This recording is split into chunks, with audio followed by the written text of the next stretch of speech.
하나님 말씀 봉독하겠습니다. 하나님 말씀은 출애굽기 15장 출애굽기 15장 22절부터 27절까지 저하고 한 절씩 기도하겠습니다.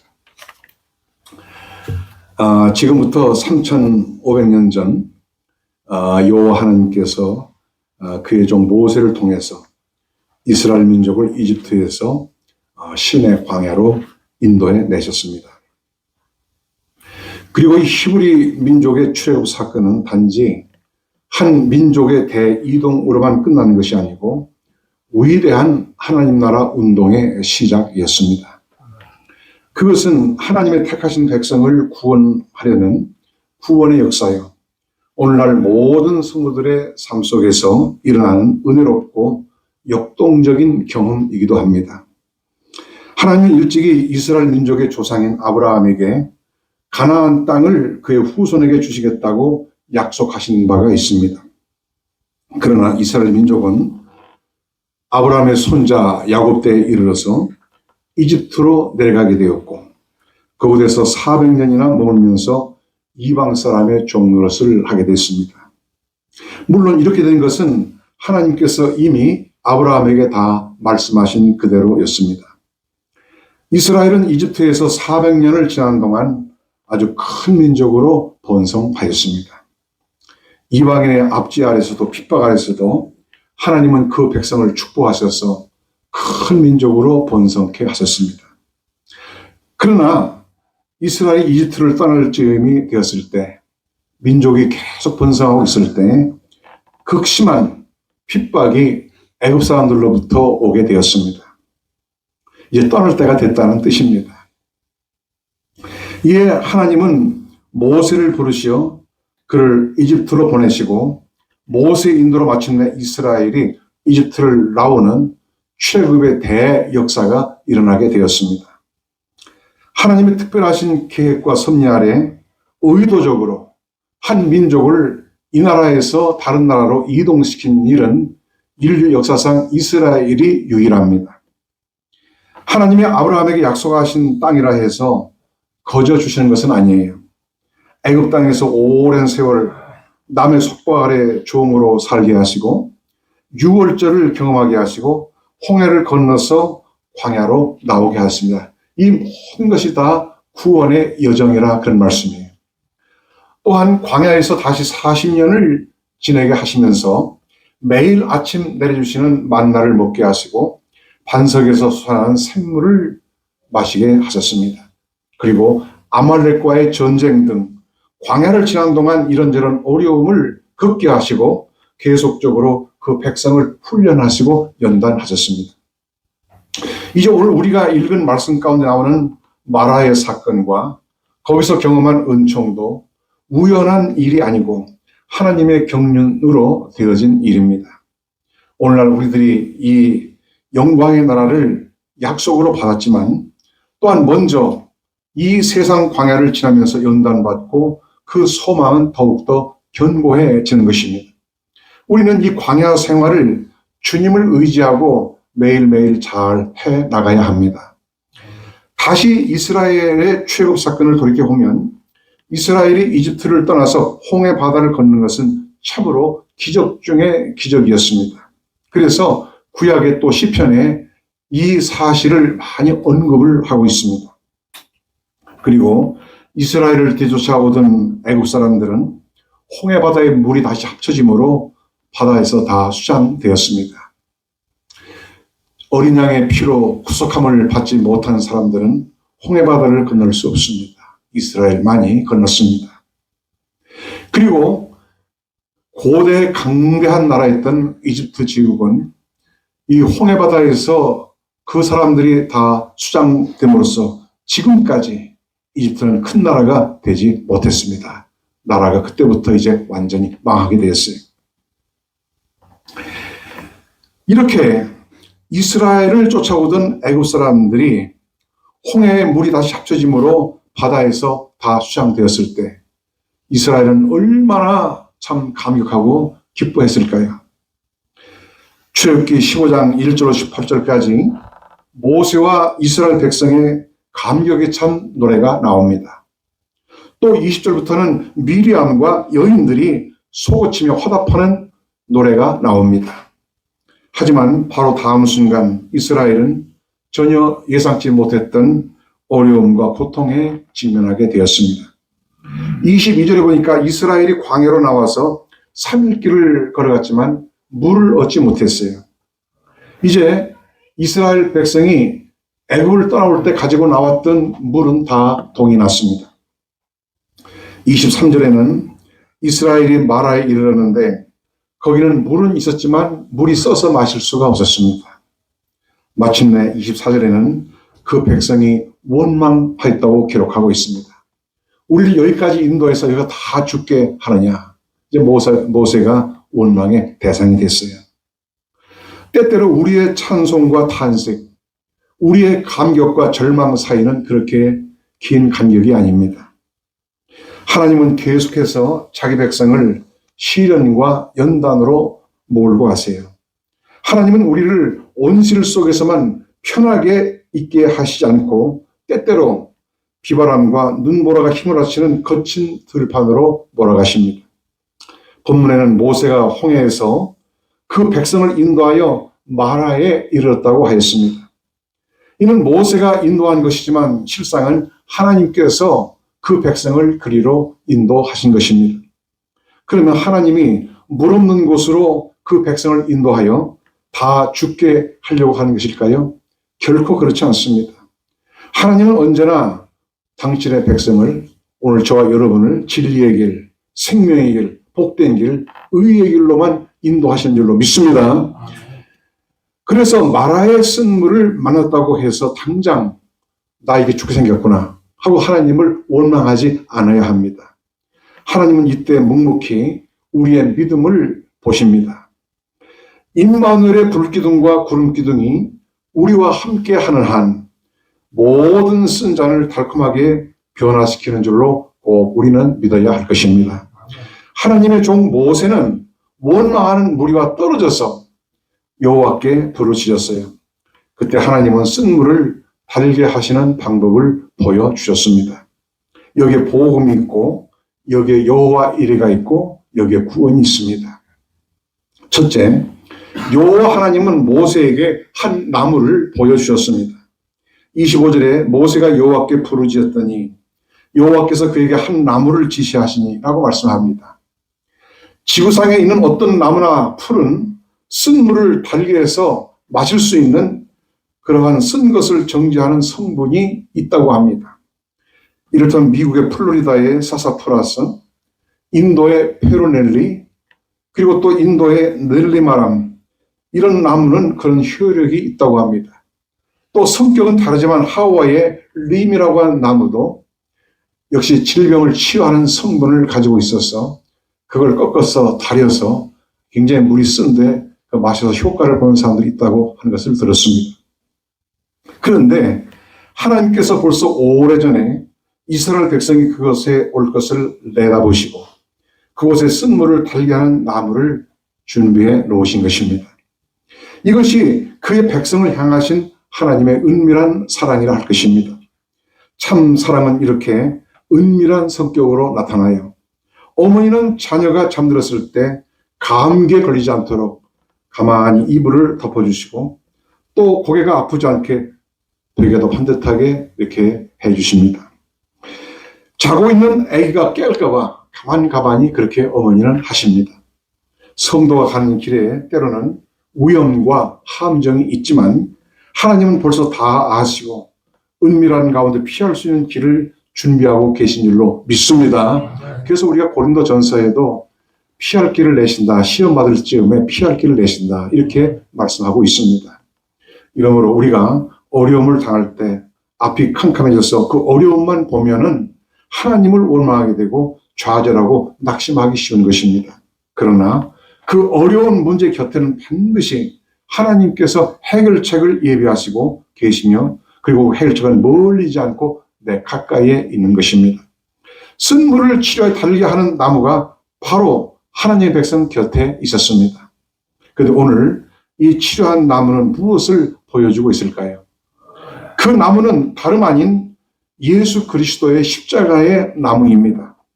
예수 그리스도는 벌써 만세 전에 하나님이 우리를 치료하시려고 준비하신 거룩한 나무이십니다. 하나님이 드러내시기까지는 그 누구도 이 나무를 발견할 수가 없어요. 예수님은 하나님의 비밀이요, 하나님의 계시요, 하나님의 특별 은혜입니다. 마태복음 11장 20절에 예수님 말씀하셨어요. 내 아버지께서 모든 것을 내게 주셨으니 아버지 외에는 아들을 아는 자 없고 또 아들과 아들의 소원대로 계시를 받은 자 외에는 아버지를 아는 자가 없느니라. 예수님의 이 말씀은 우리가 계시를 받아서 무슨 성경을 새롭게 쓰거나 또는 성경에 없는 어떤 특별 계시를 주신다는 뜻은 아닙니다. 예수를 믿고 알게 되는 그 자체가 곧 계시로 된 것입니다.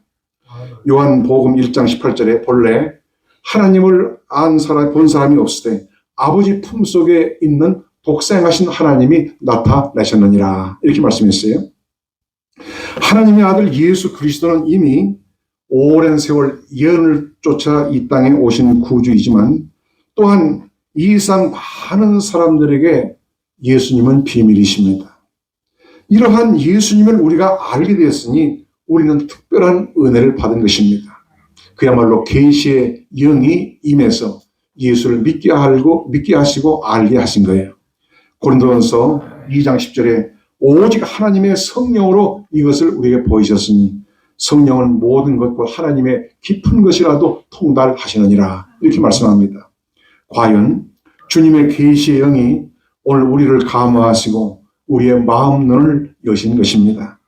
하나님께서 모세에게 보여주신 한 나무는 하나님의 비밀이요 십자가 나무에 달리신 그리스도를 가리킵니다. 베드로전서 2장 24절에 친히 나무에 달려 그 몸으로 우리 죄를 담당하셨으니 이는 우리로 죄에 대하여 죽고 의에 대하여 살게 하려 하심이라, 이렇게 말씀합니다. 그리스도께서 나무에 달리심으로 우리 영혼에 깊이 오염된 이 사망의 톡을 제거해 주셨고 이 땅에서 맛보는 인생의 쓴물들을 달게 하십니다. 지금 우리가 경험하고 또 괴로워하고 있는 쓴물은 무엇입니까? 죄의 쓴물, 가정 물질, 인간 관계에서 오는 쓴물, 질병의 쓴물 등 여러 가지 쓴물들을 우리가 만날 수 있습니다. 그럴 때 우리는 주님의 십자가를 꼭 붙잡아야 합니다. 십자가는 우리를 치료하는 나무예요. 십자가는 우리에게 당하는 모든 쓴물을 달리할 것입니다. 왜냐하면 십자가가 우리 인생의 쓴물을 가져갔기 때문에 그렇습니다. 시편 103편 1절 5절에 내 영혼아 여호와를 송축하라. 내 속에 있는 것들아 다 그 성호를 송축하라. 내 영혼아 여호와를 송축하며 그 모든 은택을 잊지 말지어다. 저가 내 모든 죄악을 사하시며 내 모든 병을 고치시며 내 생명을 파멸해서 구속하시고 인자와 긍휼로 관을 세우시며 좋은 것으로 내 소원을 만족케 하사 내 청춘으로 독수리같이 새롭게 하신도다. 이렇게 노래하고 있습니다. 다윗은 쓴물을 달게 하신 여호와를 이렇게 찬양하고 송축합니다. 다윗이라고 어찌 쓴물을 경험하지 않았겠어요? 우리보다 훨씬 더 많은 쓴물들을 경험했을 것입니다. 그러나 그는 인자와 긍휼로 간을 씌우신 여호와를 찬양하고 송축하고 있습니다. 예수님은 곧 우리를 치료하는 나무요 우리 곁으로 오신 주님이십니다. 진정 다윗처럼 주의 긍휼을 맛보고 주님을 높이 송축하는 저와 여러분 되시기를 축원드립니다. 둘째로 그 나무는 모세의 기도 응답으로 주어진 나무입니다. 본문 25절 다시 오면 모세가 여호와께 부르짖었더니 여호와께서 그에게 한 나무를 지시하시니 그가 물에 던짐에 물이 달아졌더라. 우리 주 예수 그리스도는 인간의 깊은 탄식과 그 간절한 요구에 대한 응답으로 보내신 여호와 이레요 우리를 치료하는 나무가 되십니다. 하갈이 그 아들 이스마엘과 함께 광야로 쫓겨났을 때 그 광야를 배회하는 동안 마실 물을 찾지 못하여서 슬피 울부짖었습니다. 그때 하나님은 하갈의 눈을 여시고 바로 곁에 있는 샘물을 발견하게 하셨어요. 저들은 그 물을 마시고 그 메마른 광야에서 죽지 않고 살 수 있었습니다. 이스라엘이 애굽에서 400년 동안이나 종노할 때 그 막판에는 너무나 힘들고 괴로워서 그 백성이 하나님께 비로소 부르짖기 시작을 했습니다. 큰 고통은 큰 은혜를 주시려는 하나님의 사인이에요. 큰 고통은 하나님께 부르짖으라는 무언의 명령인 줄 우리는 알아야 합니다. 하나님은 그 백성의 고난과 부르짖는 소리를 들으시고 저 호렙산에서 양치던 목자 모세를 부르시어 마침내 그 백성에게로 가게 하셨습니다. 과연 모세는 그 백성을 인도하여 지금 여기까지 나온 것입니다. 그런데 오늘 이스라엘이 마라에서 쓴물을 만나 탄식할 때 모세가 하나님께 부르짖었더니 하나님이 바로 한 나무를 지시하십니다. 그리고 모세는 그 나무를 쓴물에 던졌고 이에 곧 그 물이 달아졌어요. 그리스도의 십자가는 인생의 오염된 물에 던져져야 합니다. 오늘날 이 세상을 보세요. 얼마나 이 세상이 어그러졌습니까? 우리 집사님 기도한 바와 같이. 미국은 옛날에 그 좋았던 시절이 점점 그 빛을 잃어가고 있습니다. 안타까운 일이에요. 우리 하나님께서 미국의 신실한 성도들이 아직도 이 땅에 많은데 그분들을 기억하시고 이 땅에 인자를 더하시기를 진심으로 빕니다. 미국은 해마다 노벨상 수상자들을 배출하고 있습니다. 한 해도 걸리지 않고 배출하고 있습니다. 그만큼 똑똑한 사람이 많고 인재가 많은 나라입니다. 지금도 전 세계의 가장 똑똑한 사람들의 50% 이상이 이 미국에 살고 있습니다. 얼마나 참 감사한 일입니까? 하지만 그것으로 충분하지 않아요. 성경 말씀과 같이 오직 의인은 나라를 굳게 세울 것입니다. 의가 무너지면 다 무너지는 것입니다. 이러므로 우리는 십자가로 치료받고 쓴물이 다시 단물로 바뀌어져야 합니다.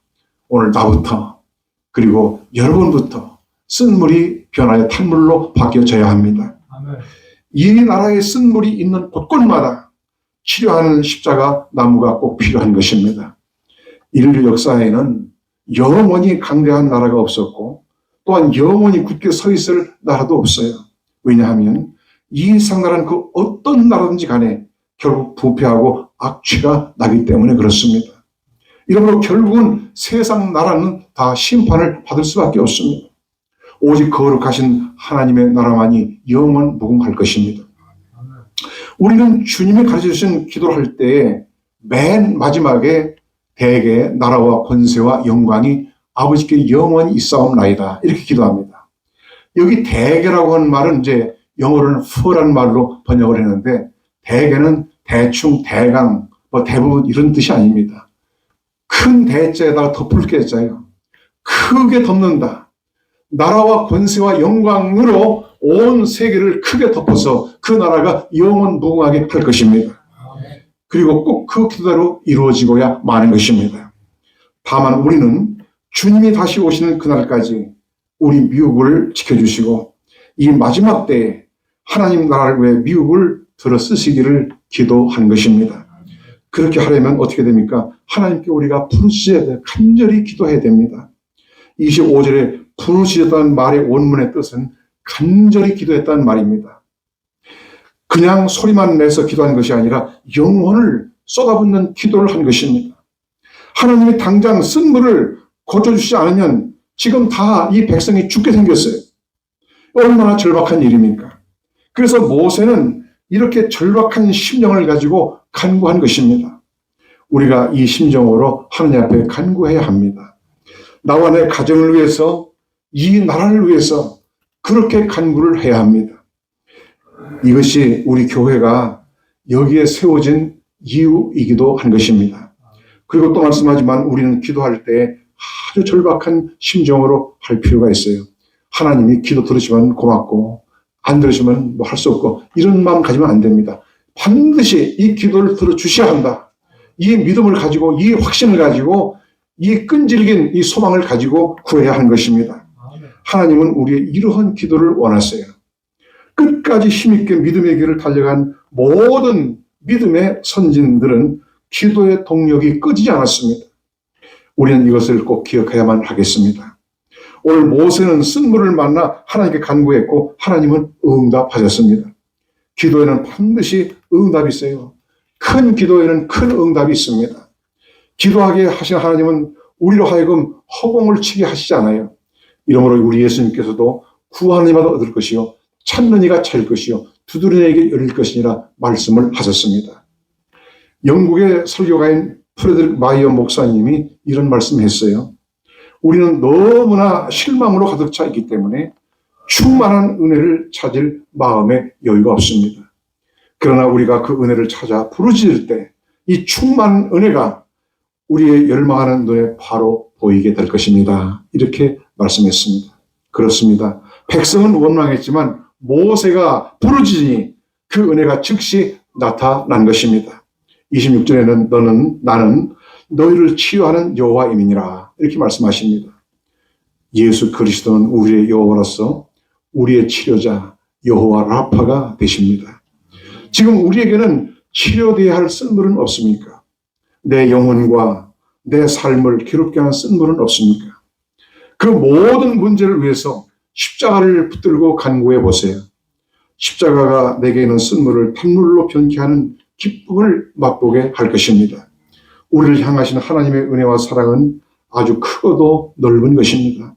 우리가 다 모세처럼 부르짖고 또 충만한 은혜로 응답받는 역사가 있기를 축원드립니다. 셋째로 치료하는 나무는 이스라엘을 마라에서 엘림에 이르게 하였습니다. 27절에 그들이 엘림에 이르니 거기 물샘 12과 종려 70주가 있는지라 거기서 그들이 그 물 곁에서 장막을 치니라.